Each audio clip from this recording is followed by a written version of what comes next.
Hello दोस्तों, स्वागत है हमारे YouTube channel air study IQ पर। देखिए, आज साइंस में हम लोग क्लास लेने वाले हैं एनर्जी की। ठीक है, पहले हम लोग इसके पहले हमने कार्य पढ़ाया।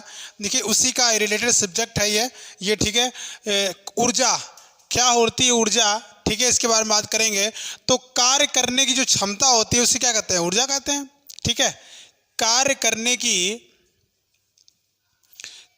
करने की क्षमता को ऊर्जा कहते हैं। ठीक है, यदि कोई कार्य कर रहे हैं, ठीक है, और कार्य में जितनी कैपेसिटी, जितनी एनर्जी, ठीक है, यूज हो रही है, क्षमता जो लग रही है, उसे क्या कहेंगे, उसे ऊर्जा कहेंगे।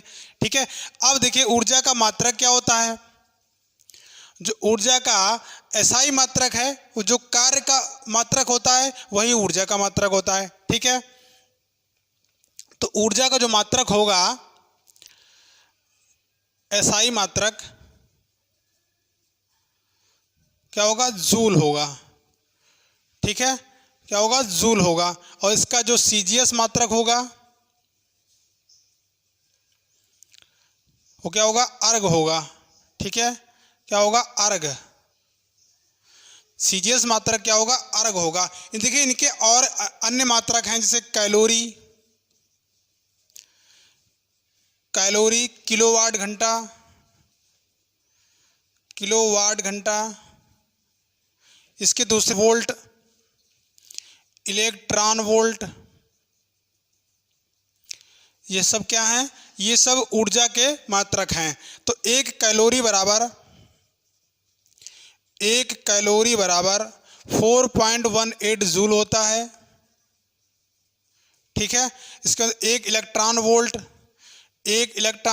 1.6 इंटू 10⁻⁻19।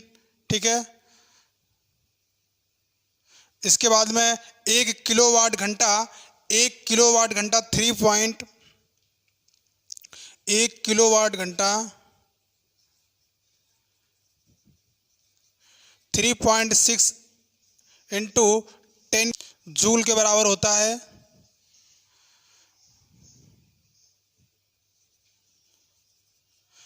एक कैलोरी बराबर कितना होता है, 4.18 जूल होता है। एक इलेक्ट्रॉन वोल्ट बराबर 1.6 इंटू 10⁻⁻19 जूल के बराबर होता है। और एक किलोवाट घंटा जो होता है वो 3.6 इंटू 10⁻6 जूल के बराबर होता है। अब देखिए, ऊर्जा जो है ना वो कई प्रकार की होती है। ठीक है, ऊर्जा कई प्रकार की होती है। देखते हैं हम लोग कितने प्रकार की ऊर्जा होती है। जैसे हम लोग बात करें यांत्रिक ऊर्जा की, तो यांत्रिक ऊर्जा, जिसको मैकेनिकल एनर्जी बोलते हैं, यांत्रिक ऊर्जा, ठीक है, मैकेनिकल एनर्जी। तो मैकेनिकल एनर्जी क्या होती है, यांत्रिक ऊर्जा। तो जो यंत्र में प्रयोग करने वाली जितनी ऊर्जाएं होती हैं वो क्या, उसको क्या बोलते हैं, यांत्रिक ऊर्जा बोलते हैं। अब ये जो यांत्रिक ऊर्जा होती है, ये देखिए कम्बिनेशन ऑफ टू टाइप्स की एनर्जी, मतलब दो प्रकार की ऊर्जाओं का योग करके बनी है। कौन कौन सी, kinetic energy plus potential energy equal to mechanical energy. ठीक है, काइनेटिक एनर्जी मतलब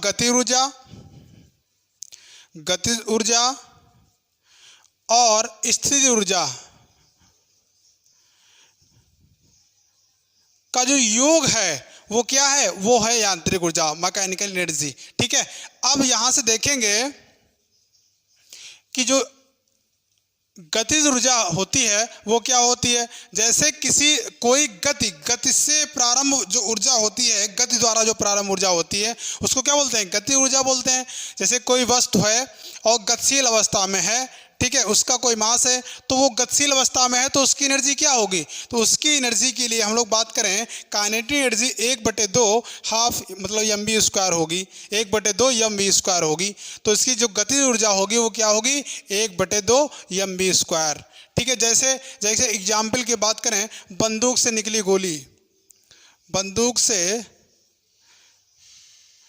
निकली गोली इसमें कौन सी ऊर्जा होगी? गतिज ऊर्जा होगी, क्योंकि इसमें देखिए बंदूक से कोई उसका जो गोली जो निकलेगी उसका कुछ मास होगा, उसकी कुछ वेलोसिटी होगी, तो यहाँ से जो गतिज ऊर्जा हो जाएगी क्या हो जाएगी? हाफ mv स्क्वायर हो जाएगी। अब हम लोग बात करें स्थिर ऊर्जा की, तो स्थिर ऊर्जा होती है mgh। क्या होती है? mgh। तो जो स्थिर ऊर्जा होती है वो mgh होती है। तो यहाँ पर हम पोटेंशियल एनर्जी की बात करें तो इसमें क्या होता है, मतलब स्टोर्ड किसी मतलब वस्तु में जो स्टोर्ड एनर्जी होती है वो क्या होती है? स्थिर ऊर्जा होती है। जैसे मान लीजिए कोई बांध है और बांध द्वारा जो बंधा हुआ पानी है, ठीक है, तो वहाँ पर वो कौन सी एनर्जी स्टोर हो जाएगी? वो स्थिर ऊर्जा में कन्वर्ट हो जाएगी। वहाँ पर जो एनर्जी होगी वो कैसी होगी? स्थिर ऊर्जा होगी, ठीक है। तो स्थिर ऊर्जा में और जैसे बात करें, जैसे धनुष द्वारा खींची हुई डोरी में, जो धनुष में डोरी होती है तो उसमें स्टोर्ड एनर्जी है, ठीक है, उसमें स्थिर ऊर्जा है जो पहले से स्टोर्ड है। जैसे उसमें तीर और कमान का प्रयोग जब करेंगे, उसको खींच कर ऐसे डोरी खींचेंगे तो वहाँ जो उसमें जो ऊर्जा है वो कौन सी? स्टोर हो गई है। वो कौन सी ऊर्जा है? स्थिर ऊर्जा है। जैसे और एग्जाम्पल की बात करें, जैसे घड़ी में चाबी भरना, घड़ी में चाबी भरना,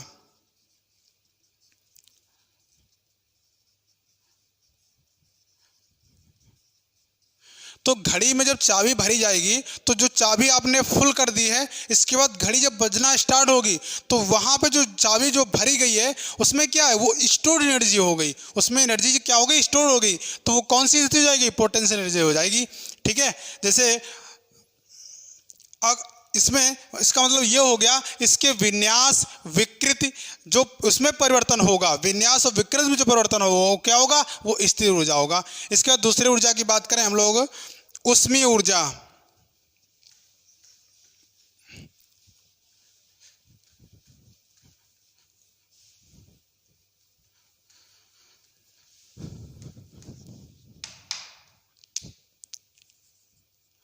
ऊर्जा, तो ऊष्मीय ऊर्जा क्या होती है? मतलब किसी वस्तु द्वारा जो ताप उत्पन्न करके जो ऊर्जा होती है उस उत्पन्न होती है उसे क्या कहते हैं? ऊष्मीय ऊर्जा। जैसे अपने मतलब कोई ताप के कारण, किसके कारण? ताप के कारण, किसी ताप के कारण जो ऊर्जा उत्पन्न होगी वो क्या होगी? ऊष्मीय ऊर्जा होगी। इसके बाद हम लोग अगली ऊर्जा की बात करें, विद्युत ऊर्जा, ठीक है। तो विद्युत ऊर्जा क्या हो जाएगी? विद्युत ऊर्जा क्या होगी? विद्युत धारा के द्वारा, विद्युत धारा के संचित होने पर, ठीक है, विद्युत धारा के संचित होने पर जो धारा जो उत्पन्न होगी उसके द्वारा जो उत्पन्न होगी धारा, ठीक है, तो उसमें क्या होगी? ऊर्जा क्या होगी? विद्युत ऊर्जा होगी, ठीक है। इसके बाद हम लोग बात कर रहे हैं रासायनिक ऊर्जा।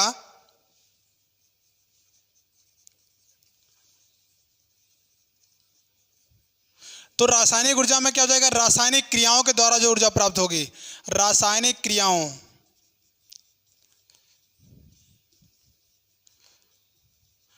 रासायनिक क्रियाओं द्वारा जो ऊर्जा उत्पन्न होगी उसे क्या बोलेंगे? उसे कहेंगे रासायनिक ऊर्जा, ठीक है। जो जैसे रासायनिक क्रिया कर रहे हैं, कोई मतलब कोई रिएक्शन हो रही है, उसमें जो हीट जो प्रोड्यूस हो रही है, ठीक है, उसको क्या बोलेंगे? रासायनिक ऊर्जा, ठीक है। इसके बाद में बात करें हम लोग नाभिकीय ऊर्जा की, तो नाभिकीय ऊर्जा, न्यूक्लियर एनर्जी, जो नाभिक के द्वारा जो ऊर्जा उत्पन्न होगी उसे क्या बोलेंगे? उसको बोलेंगे नाभिकीय ऊर्जा। जैसे नाभिक क्रियाओं में जो प्राप्त होने वाली ऊर्जा होती है नाभिक क्रियाओं में, ठीक है, नाभिक क्रियाओं में, नाभिक क्रियाओं से प्राप्त होने वाली ऊर्जा, ये क्या हो जाएगी? नाभिकीय ऊर्जा हो जाएगी, ठीक है। इसके बाद बात करें हम लोग, देखिए आप लोग यांत्रिक ऊर्जा की बात कर रहे थे। यांत्रिक ऊर्जा में जो गति ऊर्जा होती है half mv square, half mv square में क्या होगा? इसमें देखिए मोमेंटम भी साथ में आता है,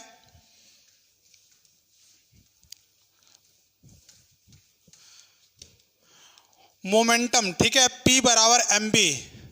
तो हाफ mv स्क्वायर जो गति ऊर्जा होती है, इसमें देखिए मोमेंटम अगर P की बात करें तो मोमेंटम क्या होता है, द्रव्यमान इंटू वेग, द्रव्यमान इंटू वेग, ठीक है। तो यहां से हम लोग अगर v की वैल्यू निकालें तो जो v की वैल्यू निकलेगी P बटे m इक्वल टू वी हो जाएगा।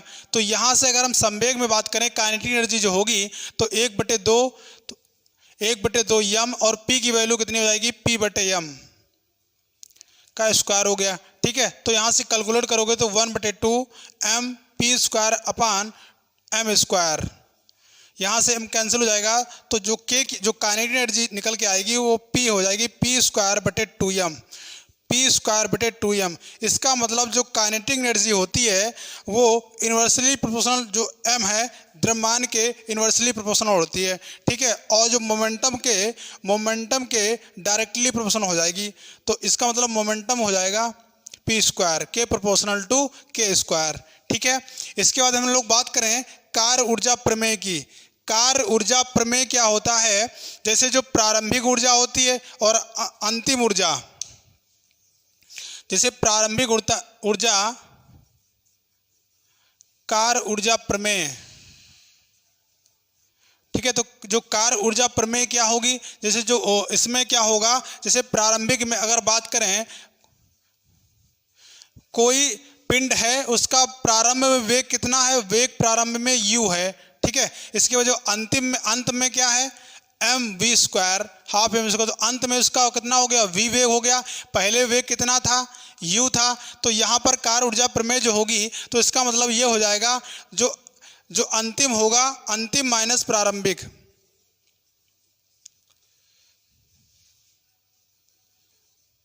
अंतिम माइनस प्रारंभिक, ये हो जाएगी कार्य ऊर्जा प्रमेय, ठीक है। यहाँ से हम लोग कॉमन निकाल सकते हैं हाफ m, तो ये निकल के आएगा v square minus u square. तो ये हो गई कार्य ऊर्जा प्रमेय, ठीक है दोस्तों। तो इस प्रकार आप हमारे YouTube चैनल पर जुड़े रहिए और इसी प्रकार की क्लासें लेते रहिए। जय हिंद, जय भारत।